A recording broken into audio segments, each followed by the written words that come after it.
Hey everyone, my name is Sam. And I'm Angela, and we're Greenacre Homestead. What are we doing today? Today we are going to be organizing more, cleaning up a little, and then what are we doing next? What? What are we going to be working on next? Oh, you mean talk about our projects coming up? Yeah! The big stuff we've been really scratching our heads over and I got a bald spot back here from? That's from age, honey. Terrible. Thanks. I really got one? No. Okay. You're good. No, if anything's going to happen, it's going to happen here. So without further ado, let's get this dining room organized.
Ta-da!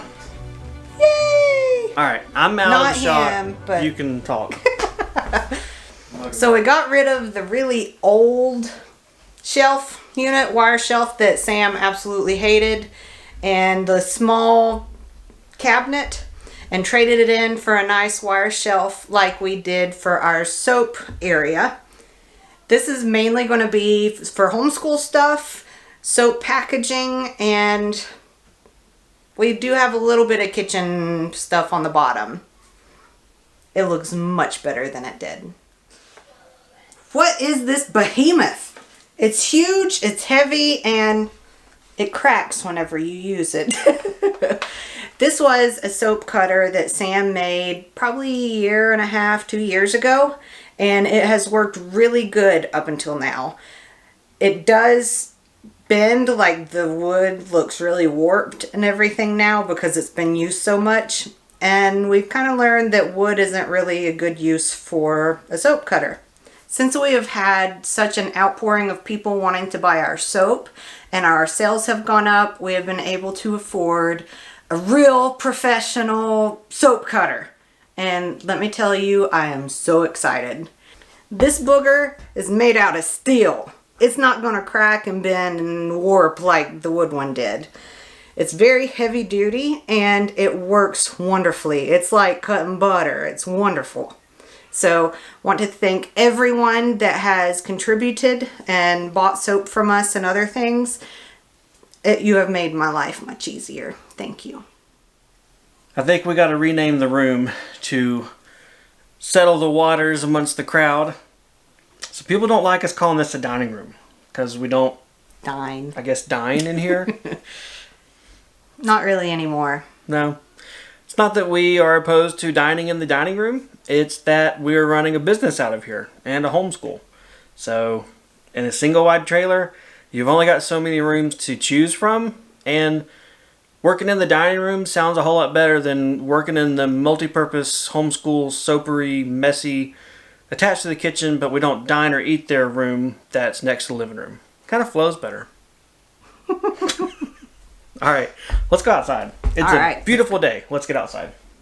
So here's a warning. This is real life and you may see some mess.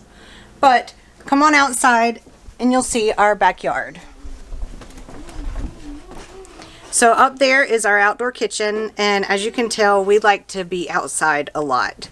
It's a lot more private back here. You can't really see the neighbors or anything. So this is where our next project is going to take place. So this bank right here is one of the big unused places that we have on our homestead. This is a lot of kind of wasted space. In the past we've done strawberries, watermelon, pumpkins, that sort of thing on this hill. The problem is once the season gets going, it also gets covered in weeds and pricklies, and we want to get rid of it. So we're actually going to do a very large deck. I guess more of a long deck, and it's going to be about 8 feet wide, and then we're going to probably be able to do some more planting around the area. So this is about how far out this way we're going to come with the deck. It's going to end up being about 40 feet long, maybe a give or take a little bit, and then it's going to come about 2 feet over our retaining wall right here. So what I'm hoping to get out of a new deck is more gardening space and an outdoor living space. I have not been able to have a flower garden, I think, ever, and I'm really looking forward to growing flowers.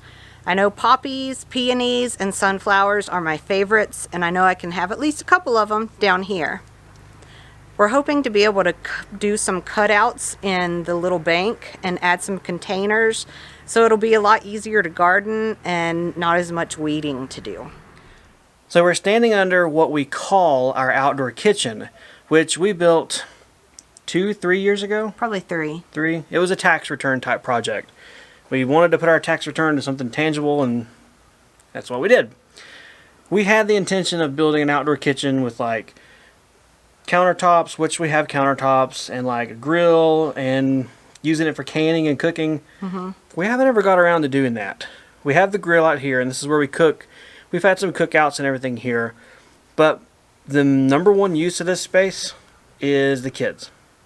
We have like a sandbox out here, and so if it's really hot, very sunny, or rainy, the boys can still come out here and play safely. Yeah, it gets them out of the house and out of the weather and out of the sun, so it's an outdoor kids spot. So we're hoping to have more of an outdoor living space on the new deck. I guess more of an adult space. That sounds so sophisticated. We'll be down in the adult lounge. If you need us kids, have here. When the evening hits, probably about 5 or 6 o'clock, where we're standing is all sun, evening sun. And so it's really kind of annoying because it's blinding. You can't talk to each other easy. But down at the house where we're hoping to put the deck, it's going to be in the shade. So that's going to be our afternoon, evening chill spot. Yeah, the chill spot. The chill lounge. All right, let's talk about the logistic part of this building endeavor we're about to undertake. First step is going to be demolition, Angela's favorite. But we're not going to completely demolish. We're going to kind of disassemble the back porch, the roof, and the bridge that goes from the porch to the backyard. We need that gone so that we have the space open back up to then come in and about a foot off the house, dig and set all of our posts and the beams for the supporting structure of the deck. After that, we'll tie into the existing retaining wall, and this will all get covered in that later video, so I'm probably talking way too much logistics stuff. But that's the game plan for how we're going to progress back here. The deck is not going to attach to the home at all because we have the plans and hopes and dreams and well wishes and all that stuff of taking the siding off this home completely and re-siding, insulating it, house wrapping, and all that stuff to the exterior. We just can't do it right now. We need a new roof before that, so cart before the horse and all that stuff.